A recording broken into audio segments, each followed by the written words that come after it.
Good day, YouTube land. So Classic Industries does sell this fiberglass bumper, and it just doesn't come built correctly. So fiberglass on fiberglass, easy enough. Build it out even with the metal. This metal, it's got to touch it there. It's drying right now, but everything should be flush, and I'm gonna sand it down here just to match it up with the metal, match it up fiberglass with the metal, sand it down, and then I got a blade, a thin blade, so we get a good body gap between here. I'm gonna take that thin blade and just cut that fiberglass loose from the metal, and it'll be real nice. Yeah, and here I gotta see that mount right there. It's all sticking out. This has got to mount to that hole, and yeah, it's bent out or bent in a ½ inch. The top was okay. I can't even bolt the bottom one without probably breaking or fracturing it. By drawing it in, it'd create a fracture there. So same thing on this side. Top went in good, and the bottom is nice and good. This one fit pretty close. I just had to do a little bit of work to get it flat, flush. I'll take the blade through here and get a good gap when we're all done. And fiberglass to metal everywhere should be flush all the way around. And this is on the project to-do list tomorrow, is to bring this up. This doggone shadows. This needs to be up level with that metal. I don't know why they cut it down. So I got to bring this whole strip up. And on the other side, this is okay. On this other side,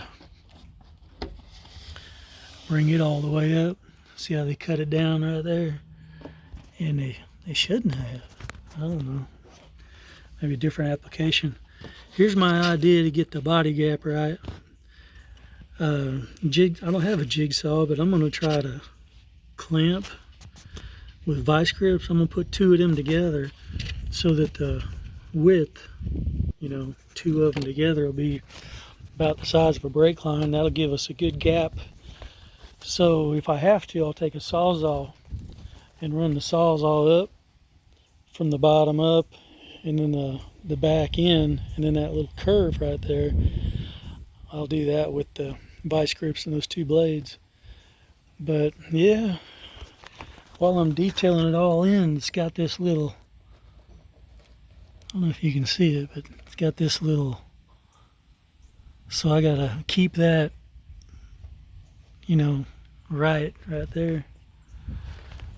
But yeah, should have it done by tomorrow, and then I can take it off and put the bumper in there, reassemble it with the bumper, and make sure everything is fitting right. Put this tail light in there and size it up correctly so that it meets this curve right here. And just while I'm thinking about it, let me show you. They're both 78s, but that one's been modified. This one's not. Here's your rear bumper. The jack coming off the rear bumper, that's how it's fastened.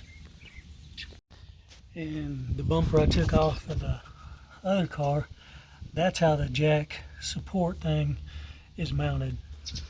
So and another thing to point out is see how flat it is. Flat along the back. It's totally flat. Whereas this one, at first I thought I was in a wreck and it was pushed in. Can you see how that's bent out? The bumper, it's bent out on both sides exactly the same. So that's an interesting little difference. So just hope that other one fits right. I got the foam. The reason I cut that bumper off of there is because I got the foam off of there to go into this bumper, so it'll mount correctly. It's already in there. Give you an upside down shot.